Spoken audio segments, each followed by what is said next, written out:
Hemos venido hasta el Museo Arqueológico de Elda para conocer la restauración de esas nuevas piezas y me encuentro precisamente acompañada por la concejala de Cultura, por Rosa Vidal. Rosa, muchas gracias por recibirnos hoy aquí en este sitio pues, tan emblemático para los eldenses. Gracias a vosotros, gracias a Intercomarcal por visitar los fondos, estas joyas que tenemos aquí en el Museo Arqueológico de Elda. Cuéntanos cuáles son esos proyectos alrededor de este patrimonio arqueológico que tenemos, esos proyectos que desde la concejalía se quieren impulsar. Bueno, desde la Concejalía de Cultura y de Museos, una de nuestras misiones es la de custodiar y conservar los fondos museísticos que son patrimonio de todos los eldenses. Es patrimonio de la humanidad. Al final, la arqueología es la parte que nos cuenta nuestra historia, de dónde venimos y cómo hemos ido evolucionando.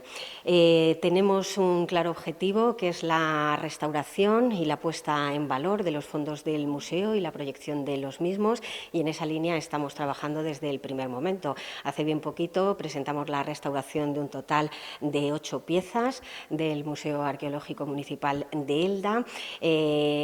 Vamos a destacar 3 de ellas, las vais a ver aquí en vitrinas. Se han restaurado metales porque son unos elementos que se deterioran muy rápidamente con el tiempo, y se han restaurado también cerámicas. No solo tienen un valor arqueológico, sino que tienen un valor artístico, como os contará enseguida el director del Museo Arqueológico, Antonio Poveda, al que tenemos que agradecer su gran labor custodiando, conservando y promoviendo todo el patrimonio de la ciudad de Elda a lo largo de los últimos 30 años.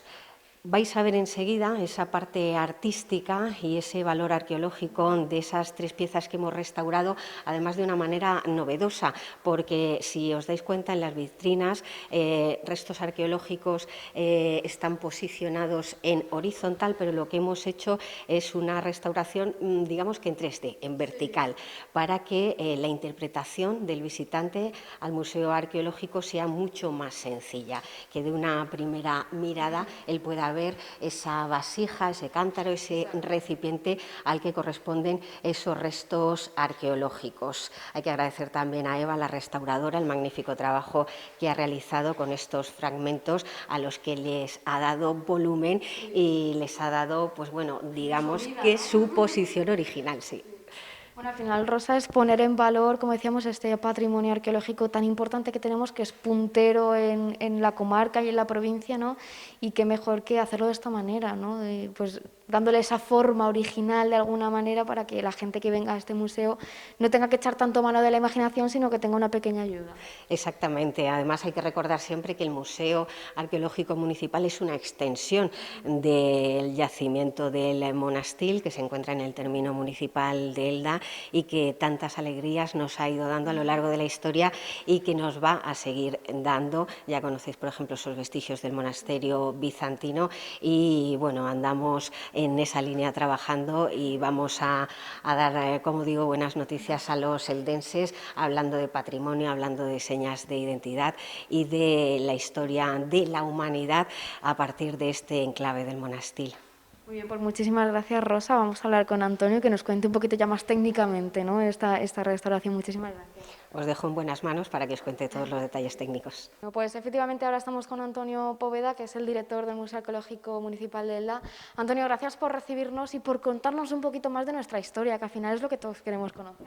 Sí, bueno, en realidad, gracias a vosotros, a Intercomarcal en este caso, porque como digo yo muchas veces, digo, vamos a ver, los museos están para visitarlos y para difundir sus contenidos. Y en esa labor es fundamental los medios de comunicación social. Yo no digo tele, radio, tal, no, lo que son realmente. El valor que le dais vosotros a nuestro trabajo es que llegue a la sociedad. Por lo tanto, el que está hoy feliz y contento es de recibiros para poder efectivamente cumplir con nuestro trabajo de difundir esa historia más que local, comarcal o provincial, que se puede ver en las vitrinas del museo.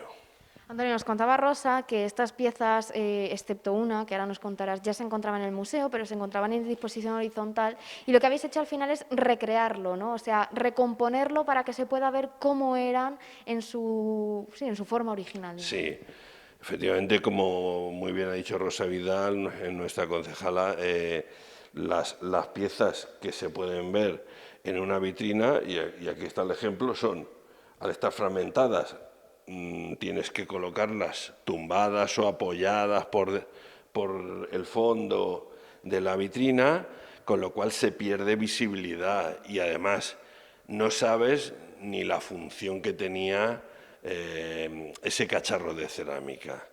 Claro, si acudes a los profesionales de la restauración, en este caso hemos tenido la suerte de contar con Eva Mendiola, que es una restauradora, una profesional contrastada que ha hecho ya muchísimos trabajos de restauración de material arqueológico, pues se ha podido recuperar la forma que tenían en origen estas piezas, hace más de 2000 años, que se dice pronto, y no solo la forma, sino el modo en el que estaban en uso.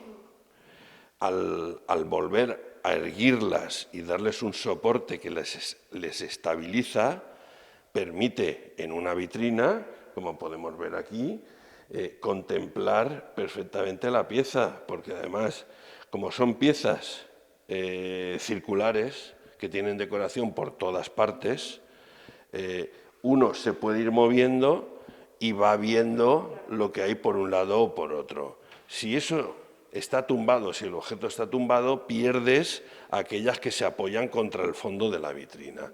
Por lo tanto, es una nueva situación museográfica donde la presentación de las piezas permite al visitante disfrutar más de la pieza artística, pero también ver completamente lo que hay dibujado en este caso, en otros casos es escrito o lo que sea, ¿no? Hay que tener en cuenta que estas piezas son muy importantes porque, aunque estas dos que tenemos aquí, se habrían hecho seguramente en el taller cerámico del siglo I a.C. en la Alcudia de Elche, la capital ibérica de esta zona estaba en la Alcudia de Elche, en la antigua Iliki.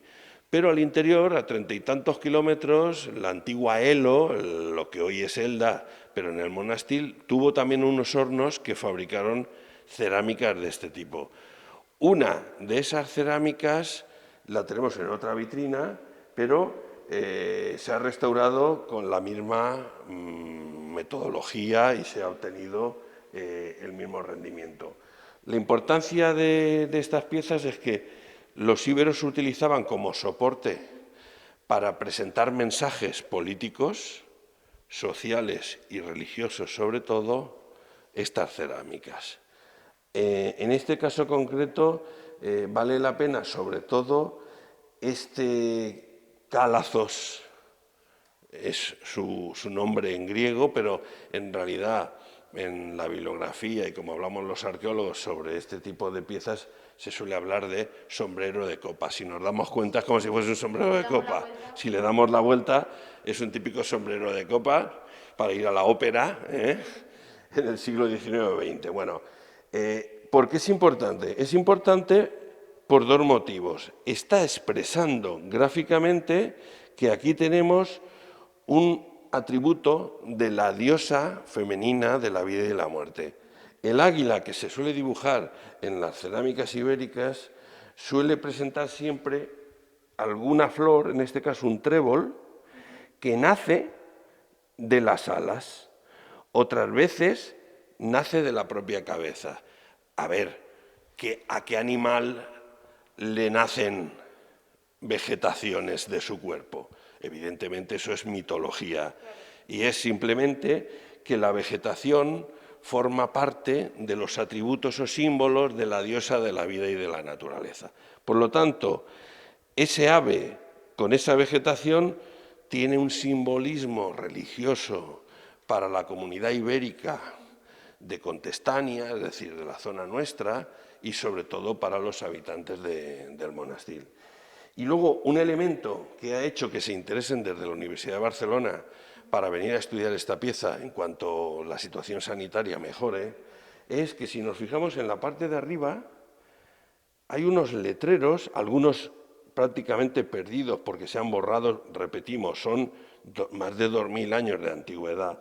Pues bien, aquí sí que se puede leer mejor, este un poco menos, allá detrás hay otros letreros. Parece que son leyendas, escritura ibérica, que además tendría un sentido. Se conoce en el mundo griego, sobre todo, cómo hay vasijas cerámicas que se construyen, se fabrican como soporte, diríamos, de un pacto. Es un documento, es una vasija documento pacto. Es decir, se podría interpretar que, igual que en el mundo griego, aquí estaríamos ante una vasija ibérica donde está la firma de cada uno de los representantes ibéricos de la sociedad ibérica del monastil. Igual que podríamos encontrar en otra época un documento firmado por esos representantes, en esa época era esto lo que tenía. El papel no existía, el pergamino era caro. Normalmente se hacen grafitos, se hacen sobre la cerámica y otros soportes más comunes y menos caros, se suelen hacer escritos comerciales, religiosos o políticos. En este caso, religión y política parece que iría junta. Entonces, como consagrando ese pacto, aparece los símbolos de la divinidad femenina, pero es que arriba y detrás, porque se han perdido la otra parte del borde de la boca, pero hay que pensar que aquí tendríamos aproximadamente unas 20 personas firmando, que es como si dijéramos la corporación municipal, entre comillas, de aquella época. Claro, esto le da una importancia enorme.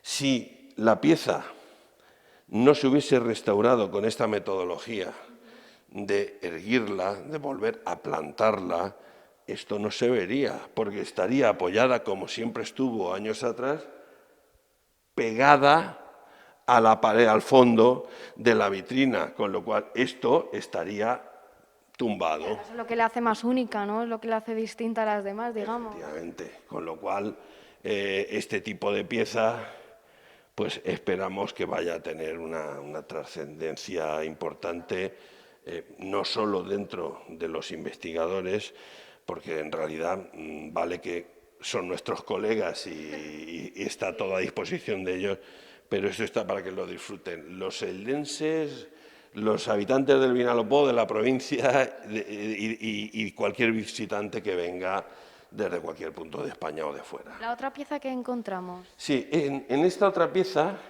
vemos algo de decoración siempre vegetal, como vemos a un lado y a otro, pero en este caso concreto hay dos animales.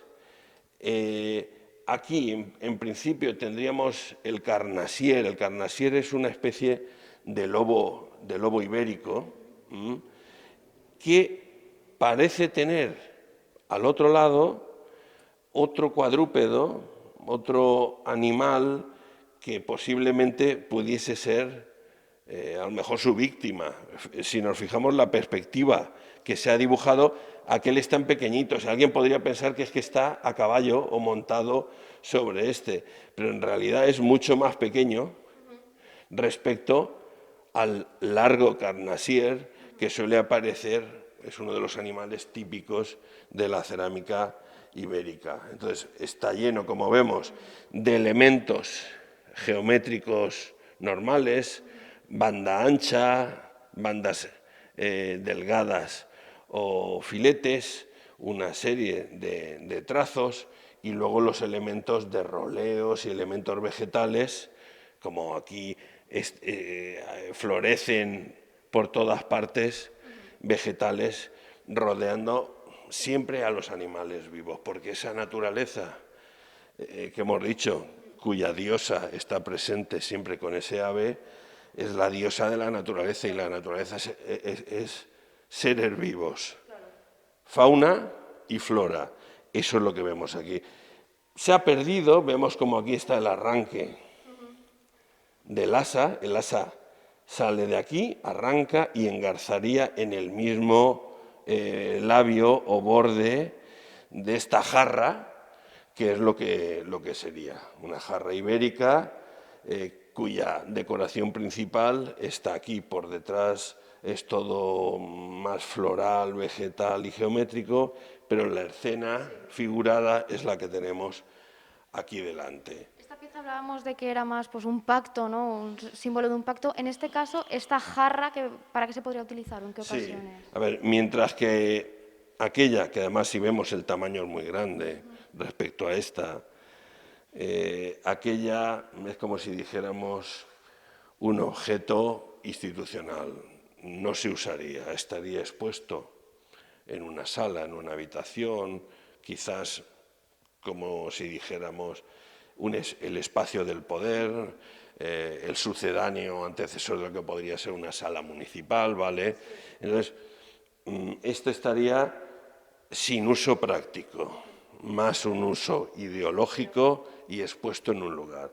En cambio, esta, con su asa, sí que debió de servir seguramente para algún ritual. Ritual nos estamos refiriendo libación, es decir, lavado de manos, lavado de algún producto que se vaya a consumir en un acto religioso.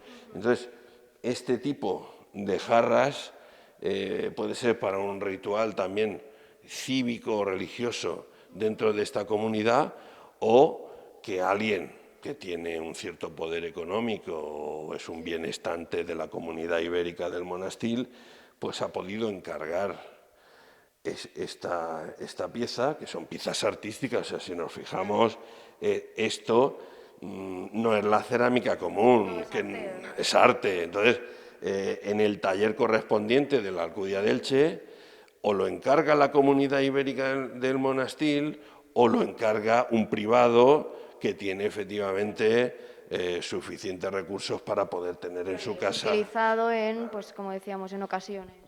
Hoy vas por ahí y todavía vemos a lo mejor que dices, oh, tiene vajilla de cierta, no lo voy a decir de Villarreal, cierta empresa importante de cerámica, o cuando dices porcelana china, pues hombre, esto para la época tenía también un valor de esas características. Tenemos allí una tercera pieza, ¿no, Antonio? Sí, a ver, es muy importante que esta pieza pueda tener su protagonismo, porque la restauración ha sido del mismo tipo, como vemos. Es decir, se ha erguido, se le han añadido algunas piezas, muy pocas, para darle estabilidad y que no se despegue, ¿vale?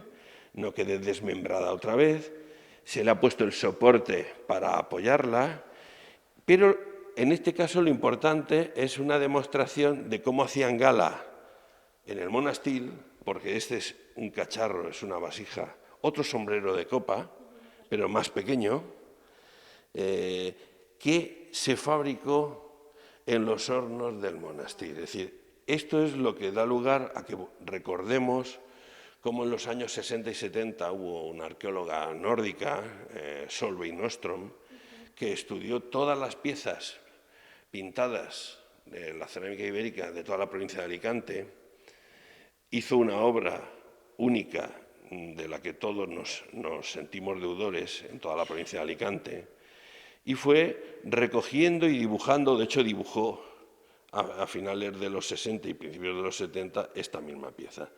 Y le denominó cerámica del maître del Monastil, es decir, del maestro del Monastil. Bueno, pues aunque podamos normalizar más esa expresión y no hablar del maestro del Monastil, pero lo que sí que está claro es que podemos presumir de otra pieza de arte ibérico pictórico, en este caso local, hecho en el Monastil por un taller cerámico y pictórico, porque al fin y al cabo es arte vascular pictórico. Y la escena, además, es muy interesante. Si de derecha a izquierda vamos recorriendo la pieza, encontramos un caballo, el perro pastor y al final del todo, lo poquito que queda de la cerámica, se ve un íbero que tiene la fusta en la mano. Si estuviese completa la vasija, veríamos que delante de él hay más caballos. ¿Por qué hablamos de caballos, perro del pastor y un íbero con la fusta? Porque es la doma de caballos. La doma de caballos la suelen representar en el mundo ibérico como expresión de que somos civilización, de que el hombre se impone a las fieras. Entonces, esta es una pieza que existen solamente otras 2 o 3 en toda la cultura ibérica conocida a fecha de hoy, y tenemos la suerte de que esa escenificación y esa transmisión ideológico-cultural se puede explicar en el Museo Arqueológico de Elda. Por lo tanto, las piezas, para quien quiera venir, es libre y gratuita la entrada al Museo de Elda y, como estamos viendo, las piezas nos cuentan nuestros orígenes y nuestra historia. No es solo venir a ver, como vulgarmente se dice, ¡wow! Es que ir a ver piedras, ir a ver 4 piedras. No, a ver, en un museo o lo cuento yo, o lo cuenta un monitor o guía, o se teatraliza una visita y se pueden obtener multitud de enseñanzas, de historias, que es ni más ni menos que nuestros orígenes. Exacto, eso iba a decir, Antonio, es que es nuestra historia, es de dónde venimos nosotros, ¿no? ¿De dónde viene eso? Las raíces que se pueden ver sobre nuestra cultura y nuestros habitantes, pues hombre, es verdad que uno puede decir, Elda es una típica ciudad de avenida, de migrantes, pero claro, que vinieron a trabajar a Elda. Pero claro, vinieron, acabo de decirlo, vinieron a trabajar a Elda, porque Elda ya existía. ¿Y por qué existía Elda? Porque hubo unos primeros habitantes. Aquí no habrían venido ni de Latinoamérica, ni de África, ni de Europa, ni de otros puntos de España. Yo no sé si habréis oído que en los años 60 a Elda se le llamaba Elda el mejor limpiamancha. Porque de La Mancha, manchegos, venían a cientos a vivir para trabajar en la boyante industria del calzado de Elda. Entonces, claro, no habrían habido aquí industrias del calzado si previamente no hubiese existido en época medieval, en época romana, etcétera, estos habitantes. Luego, la ciudad de la que somos herederos, y lo digo claramente, toda la comarca, o sea, no había una ciudad en el interior del Vinalopó nada más que el Monastil.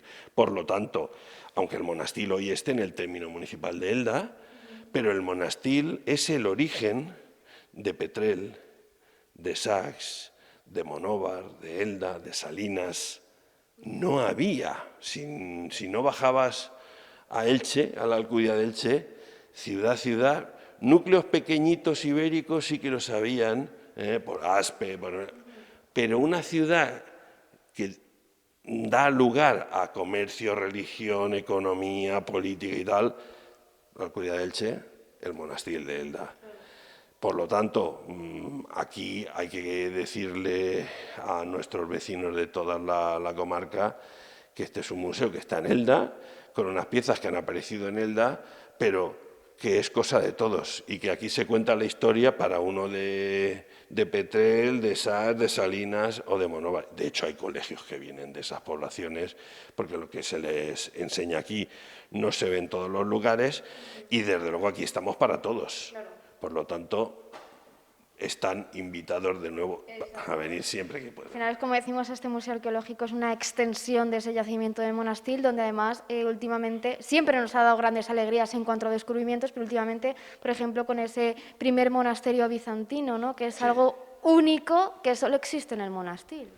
Sí, bueno, es verdad, y además estamos ultimando importantes eventos en torno al yacimiento del Monastil y esa fase tampoco conocida en la península ibérica. Hay muy pocos investigadores, muy pocas publicaciones, muy pocas actividades en ese entorno bizantino. De lo visigodo aún, pero por el interior de la península, los visigodos de Toledo, etcétera, ¿vale?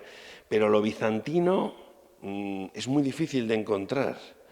Es verdad que la capital bizantina en la península ibérica, en la antigua Hispania, estaba en Cartagena, Cartago Espartaria. Claro, estamos hablando de que estamos a unos 135, 140 kilómetros terrestres, ¿vale?, entre la capital bizantina y el Monastil.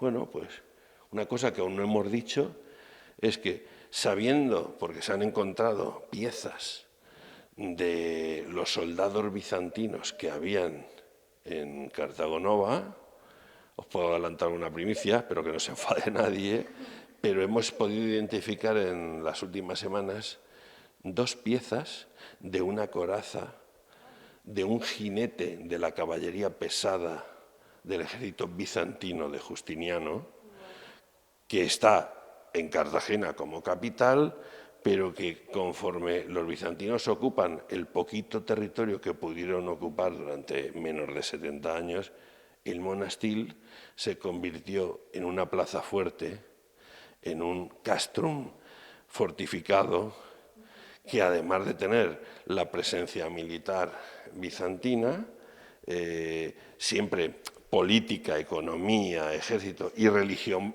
va juntos. Entonces, es como si dijéramos todo un mismo aparato estatal o administrativo. Bien, pues en el Monastil, en este momento tenemos clarísimo que ese pequeño lugar habitado desde época anterior, que se puede conocer por las citas en las rutas como Elo y en algunas firmas de los concilios de Toledo como Elo, en ese periodo del siglo VI después de Cristo, con la invasión bizantina, crean un núcleo fundamental en el Monastil. ¿Y qué es lo que crean? Un área militar del poder de ese momento y religioso. ¿Cómo? Creando un monasterio. ¿Qué es lo que hasta ahora veníamos viendo? Una iglesia, los restos ya restaurados, de una pequeñísima iglesia, que decimos, ¿qué iglesia más pequeña? Claro, es que es una iglesia monástica. No nace como una iglesia grande para toda una comunidad, sino que era la iglesia monástica, además de los bizantinos que llegan. Por lo tanto, que luego se siguió utilizando, de acuerdo. Y lo que pretendemos explicar y extender con los eventos que próximamente van a haber aquí, con algún congreso, con una exposición, con cosas que tendrá Rosa Vidal y quizás el alcalde también, Rubén Alfaro, que exponer y difundir, son que esos eventos van a permitir darle al Monastil la importancia nacional que tiene aquello, porque estamos hablando del Estado, el poder establecido a unos niveles muy, muy importantes. Por lo tanto, pues a ver, si estamos hablando aquí, no sé, a nivel nacional, de que esto fue el último momento de la República, durante prácticamente un mes no llega. Bueno, pues aquí estamos hablando de que se establece el Imperio Bizantino, se establece en el Monastil y está construyendo lo que construye durante prácticamente 50 años. Y eso significaba estar un poder, y esto era, por lo tanto, un satélite de la capital. La capital estaba en Cartagena, pero tenía su apuesta aquí en el Vinalopó, en el Monastil. Entonces, todo esto es muy importante, se están asombrando muchos investigadores cuando en varios congresos, en Italia o en Bélgica, hemos sido invitados a presentar los resultados de los últimos 10 años de nuestra investigación, donde muy despacito y casi con vértigo hablar de bizantino era muy complicado. O sea, yo cuando llegué aquí al museo este como director, piezas que sabemos que son bizantinas se decían que era, ay, esto es fenicio o esto es romano. claro, uno llega, respeta lo que los anteriores que han pasado por aquí o han publicado piezas de aquí, pues si esto lo dan como ibérico o como romano, pues hombre, tendrás tú que hacer una investigación para decir lo contrario. Bueno, pues casi sin comerlo ni beberlo, en 25 años, para que veamos la dificultad del asunto, en 25 años es cuando he podido reconstruir un puzzle donde hoy, si hay un lugar de España donde se puede hablar de la presencia bizantina, es Cartagena, Málaga y desde luego en Elda, el Monastil. Pues muchísimas gracias, Antonio. Ha sido un placer hablar contigo. Ya vendremos para conocer más cosas de nuestra historia. Y bueno, ya saben todos los eldenses y como nos ven desde toda la provincia, todas aquellas personas que quieran conocer más de su historia y sus orígenes, ya saben que aquí pueden encontrar esas piezas que son extensión del Monastil y, por supuesto, también pueden visitar el Monastil. Muchísimas gracias. Gràcies a vosaltres. Intercomarcal Televisió. Per a tu. Per a tots.